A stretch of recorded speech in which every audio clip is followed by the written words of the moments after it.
I want to crush it out. Every last drop of whatever stupid bullshit is making me this way.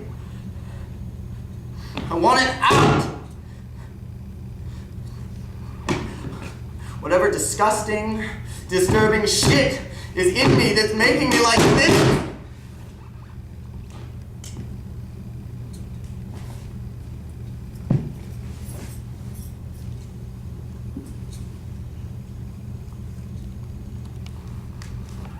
I want to box me up. Keep me safe. Keep me warm. Wrap me up. Really, really tight. So I know. So I always know that I am worth it.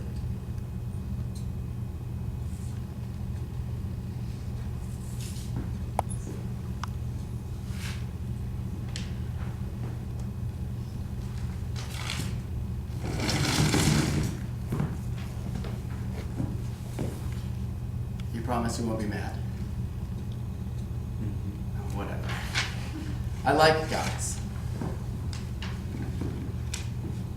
You open your eyes, and suddenly the legions assaulted you.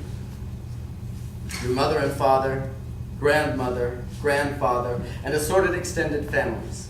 The church, priest, pastor, pope, government figures, executives, God in all his names, nature too, dogs and cats in rut, young cats nursing young filled with milk and gurgling. The list goes on and on and on. They're all here in front of you. Their various languages seem sure to tell you not to do it. Not to say those violent words. Plunge that dagger. Rip that body open. I insist that you take the chance to do me a favor and just tell them. Tell them you are a guy who likes guys, who lusts for guys. Shout those violent words. Plunge them to the hilt. Tear that body open. Thank you.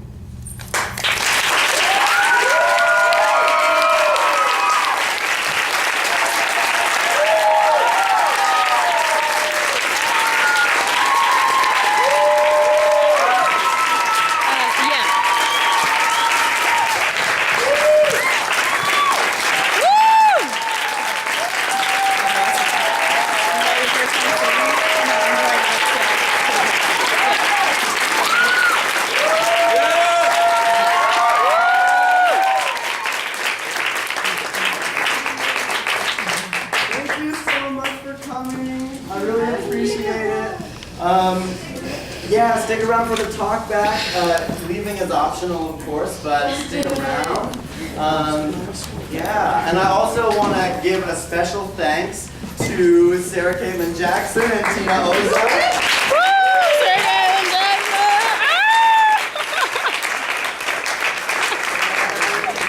And Maya Campos, who is our videographer.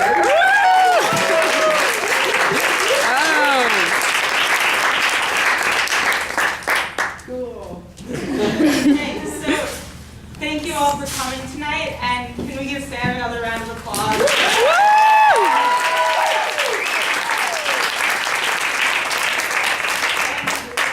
Thank you for sharing that with us. That was really, really wonderful. And so, Sam was actually wondering. Can I introduce you first? Oh, yes. Sorry, I can introduce myself. Okay, yeah, introduce yourself.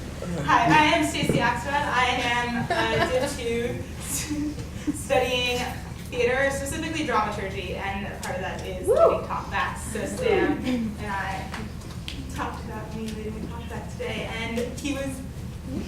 So one big thing is Sam is going to be performing this piece at Northampton High School's Pride Week. Probably. Woo! I haven't confirmed that yet. And a really big thing is that we wanted to lead a talk back for them. And any moments that you thought really spoke to you that we can highlight for them, or anything that you think that we can talk to them about. And also just on a personal level, anything that really spoke to you, and any moments that stood out. And if you could share that with us and Sam for his further development of the piece. Also, I mean, questions, I guess. Oh, okay. Sorry. And we'll have time for questions after. Yeah. I loved the use of the paper, also because it made it interactive. We got to play a role in the show, and then we started sweeping it up. And I thought that was wonderful. It was really great. It was a great device that we utilized there.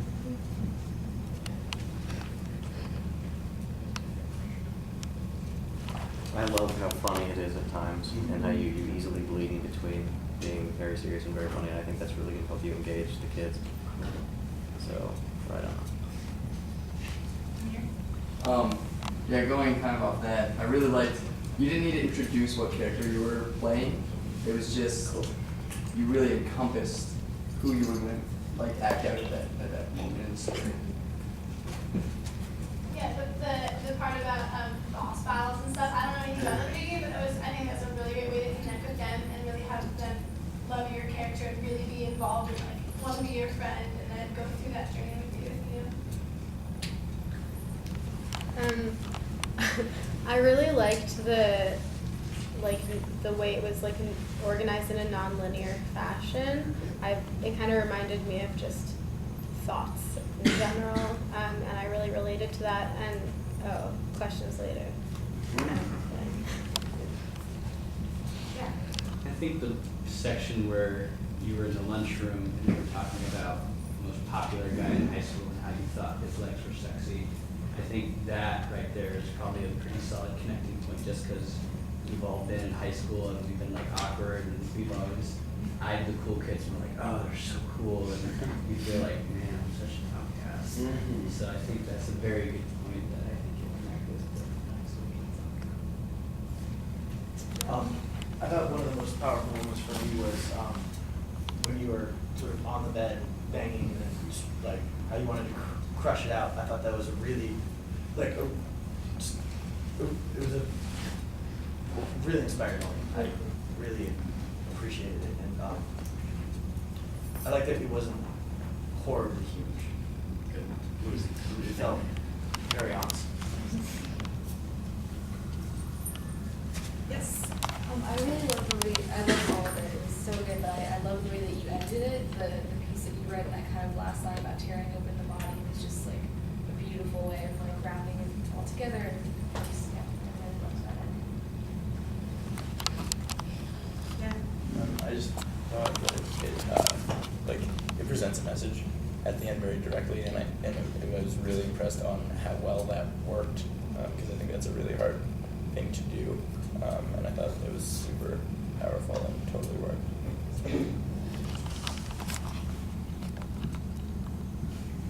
Yeah. I felt like the moments that we had with the family was so important, and I think that the time spent with the family going back and forth was very realistic, kind of like from school to back home, and I feel like that space is familiar. You having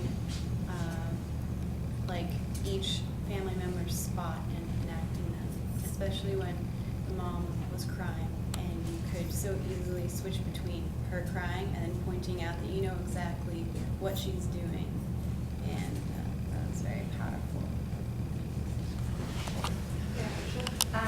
I really loved that it was accessible to a wide age range. I think that that's really difficult, and I think it would be really amazing to do it at a high school, but like as a group here, it was still accessible to our age group, and I think that's really difficult, and it was amazing how you did that. I just want to say that the way that you voiced the assumptions that you had about your own sexuality and how normal they seemed at the beginning, and how you just were going with the flow with them and not really like confused there, and then you suddenly saw a pair of sexy legs, and I like that it was very apparent to the audience. I also really appreciated the fact that there wasn't any cheesy moment for the first, half of the show where you're like, I'm gay, I think I'm gay, but you played with that in the line for the hot lunch. I really, really enjoyed that.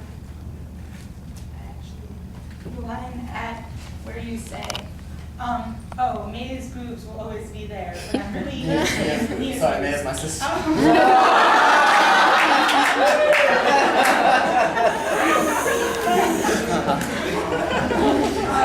But that was, while it was a funny line, for me, that really rang true for me. That one moment of what you were saying to yourself and what was actually going on. Yeah.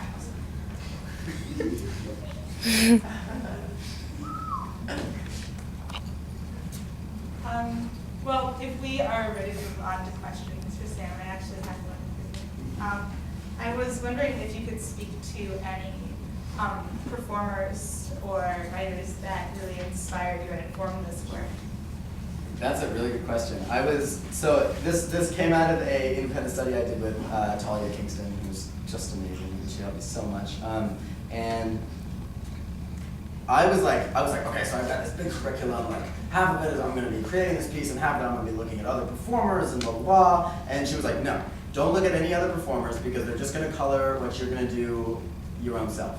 And so I actually didn't look at anyone. Okay. I guess, yeah, and I didn't mean to. I meant to like write the first draft and go back, but I never actually looked at anything.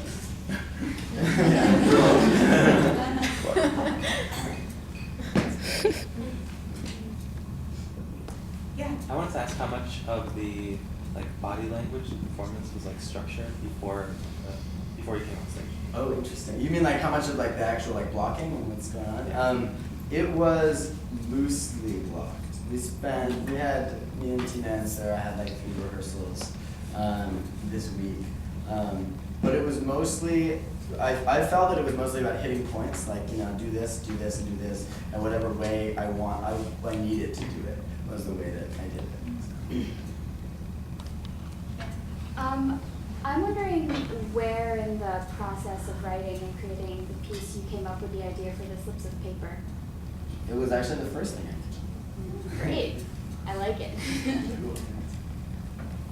Why is it called legs? Those sexy legs. Yeah, that was it. Because that's I actually still have them in my memory. I can picture them. Yes. Could you describe the writing process a little bit? Yeah. I had this crazy, ridiculous idea over winter break. And then I talked to Talia and she was like, do a performance piece, but don't do that one. Because it was going to be weird.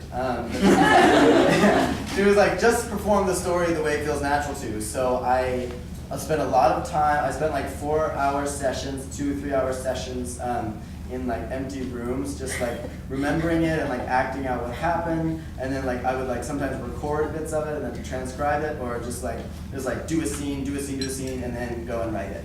And then that's how I got the first draft, and then I performed it for awesome faculty, and they gave me some criticism and stuff, and then I started revising it. Is there a script? Yeah. It doesn't look like a script. Parts are just sweep now.